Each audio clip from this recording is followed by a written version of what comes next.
Yeah, so for at the end of the day, I have to start playing more with the tools that I have.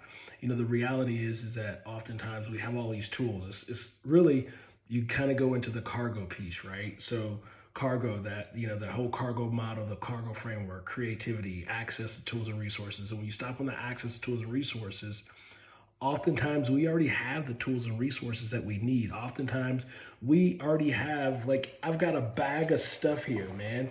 Like, I got this whole bag of stuff, and sometimes I forget what's in my bag of tricks. I forget what tools and resources I actually have, what tools that I have at my disposal, what resources that I have access to.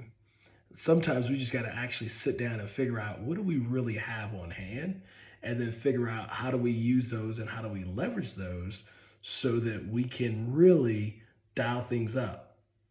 Sometimes we try to spend more money. We don't need to spend no more money. We already spent all the money. We already have everything we need. You just don't take the time because you're too busy looking at what other people got and say, I want what they got, instead of realizing what you got and you already got enough.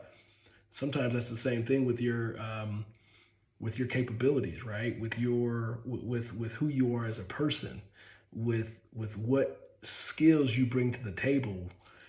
So you already have enough sometimes, and you just gotta dial in and tap into your tools and resources that you have, that you're innate, some of your innate tools and resources. So, oh yeah, it's, again, if you're not controlling your inputs, then you're gonna the inputs, as you say, you're consuming too much, right? And so as you're consuming too much, you're forgetting, not even forgetting, you don't even take into account the amount of things that you're putting into here. And as you're consuming all of this information, putting all this information into here, what you're doing is you're confusing yourself. What you're doing is you're adding too much, never realizing that you don't need all this excess information.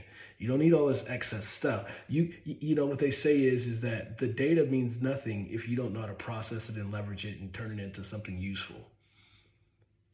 So you could take in all this stuff. You could, like you said, you bring in all this information, but it doesn't do you any good if you don't know how to leverage it, if you don't know how to process it, if you don't know how to actually turn it into something useful to create an output for where you're trying to go and what you're trying to do.